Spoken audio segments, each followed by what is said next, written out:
जैसे कि महाभारत, भागवत या रामायण, इन सब चीज़ों का पढ़ने का, सुंदरकांड, इस सब चीज़ों का पढ़ने का क्या विधि है। जब रावण ले जा रहा था सीता मैया को तो जटायु लड़ाई किए थे, फिर उनका पंख काट दिया गया था। ऐसा दिखाया गया है कि राम जी से जटायु से पहली बार मुलाकात हुई, लेकिन ऐसा नहीं है। वनगमन में तो उस समय जटायु जी पहले मिल लिए थे कि जटायु जी बोले थे कि अगर आपको कहीं जाना आना हो तो हमको बता देना, मैं सीता बेटी का सुरक्षा करूंगा। कि संपाति जी का जब सूर्य के पास उड़ के जाते थे, उनके पंख जल गए थे, तो ये सीता जी का कथा बताने के बाद उनके पंख वापस आ गए थे और वो फिर आकाश में उड़ने लायक बन गए थे। ये सब कहानियां हमने तब जाने जब उसको पढ़े। तो आप भी जब पढ़ोगे इन ग्रंथों के समय निकाल के, तब आप जानोगे कि किसमें क्या क्या लिखा है। नमस्कार, मैं शारदा पांडे आसान जिंदगी के किसी एपिसोड में आपका स्वागत करती हूँ।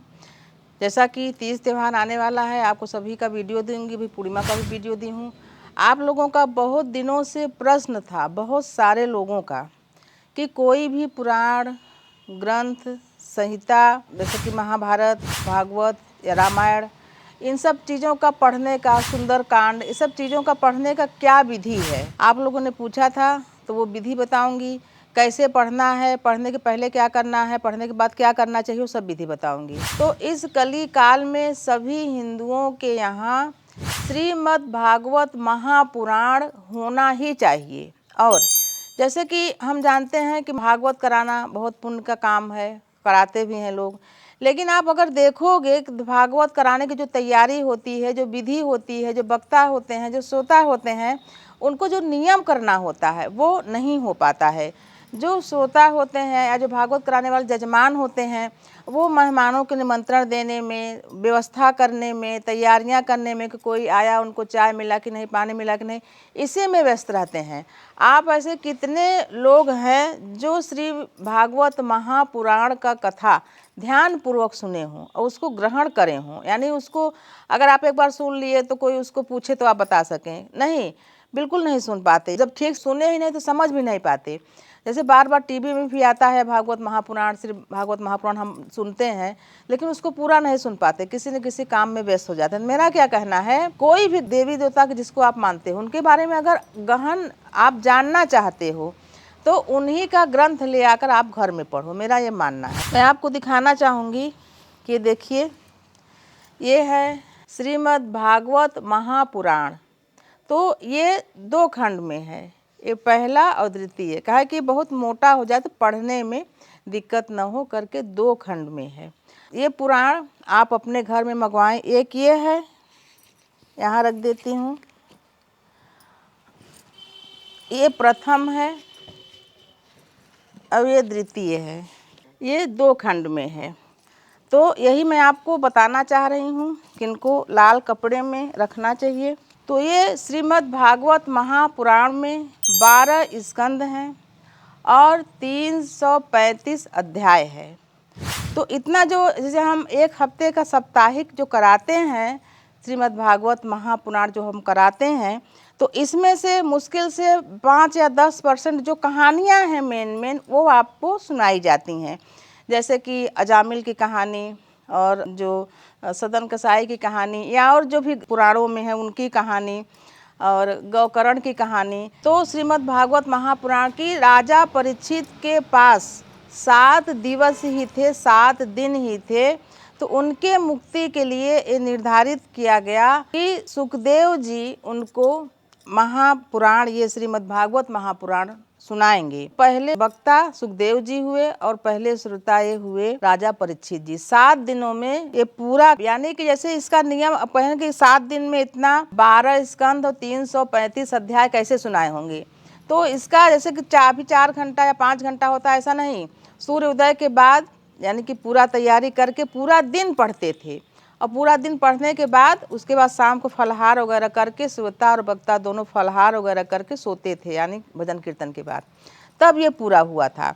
अगर इसको, इस श्रीमद् भागवत महापुराण को अगर आप नियमित पढ़ें, रोज रोज इसको आप पढ़ें, 1 अध्याय 2 अध्याय जैसे भी, ऐसा इसको पढ़ें कि आपको एक कंठस्थ हो जाए और आपके इसके सारे गुण पता लग जाए, आप किसी को बता सको। तो ये बहुत अच्छी तरीके से साल भर लग जाएगा कम से कम। और अगर बहुत आपके पास समय है तो 6 महीने में ये पूरा हो जाएगा। तो ये श्रीमद् भागवत महापुराण में बहुत सारे ऐसे चीज हैं जो कि आप कभी नहीं जान पाए हो, और न कभी कोई बताया है, कोई महापंडित नहीं बता पाया है आपको। तो इसका नियम तभी से 7 दिनों का हुआ कि 7 दिनों में सुना दिया जाता है। जैसे गौकर्ण जी धुंधकाली को खुद अपने से श्रीमद् भागवत महापुराण का कथा कह के उनको मुक्ति दिलाए थे। यानी कि जो बांस, हरा बांस रखा गया था उसमें 7 गांठियां थी, एक एक गांठ खुलते खुलते धुंधकाली को गया वगैरह करने के बाद भी मुक्ति नहीं मिला। तब वो प्रेत योनि में थे तो वो बोले कि हाँ हमको मुक्ति दिलाओ। श्रीमद् भागवत महापुराण ऐसा ग्रंथ है कि उससे धुंधकाली का भी मुक्ति हो गया। अजामिल जैसे भगवान का कभी नाम न लेने वालों का भी मुक्ति हो गया, भगवान प्रकट हुए। मैं आपको ये बताना चाह रही हूँ कि जो आप टीवी में देखते हो या आप जो सुनते हो भागवत, उसमें आपको पूरा चीज़ बताया नहीं जाता। आजकल टीवी में भी और जैसे साक्षात भी कहीं सुन रहे हो तो उसमें तमाम लोग कथाएं भी जोड़ दी गई हैं। फिर माँ बेटे के संबंध में बताने लगेंगे, फिर बहू सास के संबंध में बताने लगेंगे, तो हंसी मजाक तमाम चीज़ें ऐसे ही 7 दिन निकल जाता है। यानी श्रीमद् भागवत महापुराण में जो चीज़ें हैं वो आप तक पहुँचती ही नहीं हैं। तो आपके पास समय है तो समय निकालिए, महापुराण को मंगाइए और नियम से आप जैसे अब श्रीमद् भागवत महापुराण या कोई भी पुराण, रामायण हुआ, कुछ हुआ पढ़ रहे हो तो उसका नियम है कि सात्विक रहो। तो ये देखिए आम की लकड़ी हुई बनी हुई गेड़ी है, इसको आप मंगवा लीजिए।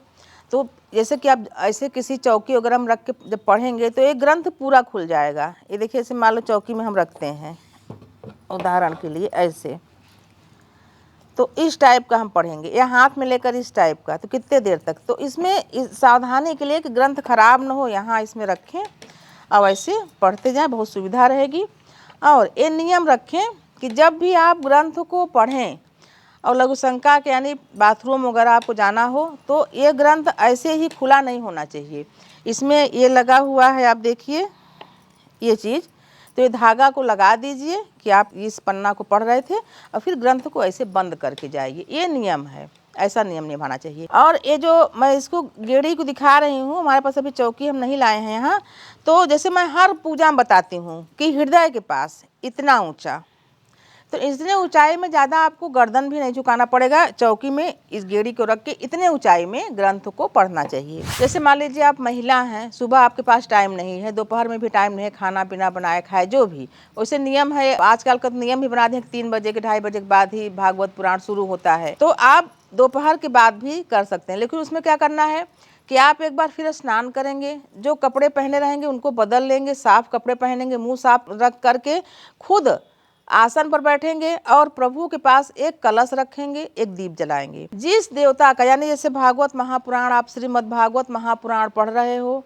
तो इसमें भगवान वासुदेव, भगवान केशव को, माधव को, श्री कृष्ण को आवाहन करोगे। श्री कृष्ण जी को आवाहन करोगे कलश में कि हे प्रभु आप आके यहाँ बैठो, मैं बहुत श्रद्धा भक्ति से इस पुराण को पढ़ रही हूँ, इसके पढ़ने का पुण्य फल हमको मिले, हमारे भूल चूक क्षमा करो। उन देवता को आवाहन करके आप पढ़ो।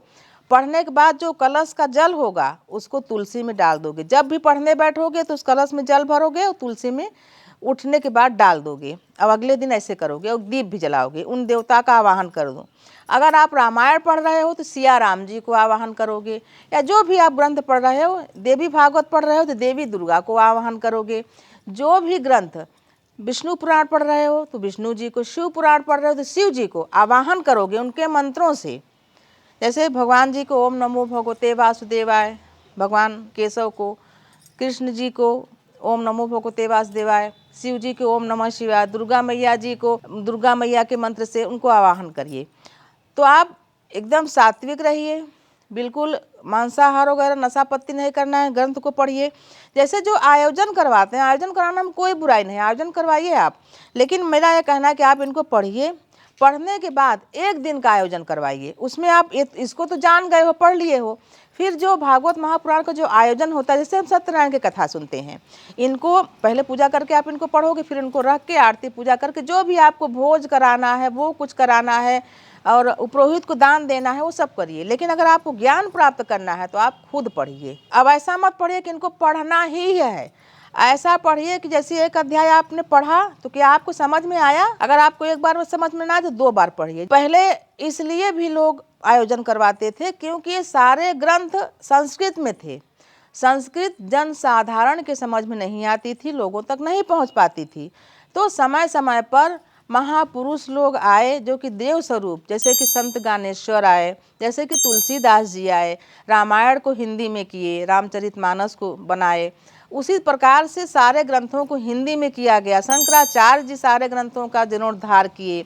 तो जब हिंदी में ये ग्रंथ आए, जैसे तभी से गली गली में रामलीला करवाने जाने लगे। उसके बाद जब पहले वाल्मीकि रामायण संस्कृत में तो कहीं रामलीला वगैरह होता ही नहीं था, जो जानता ही नहीं था कोई।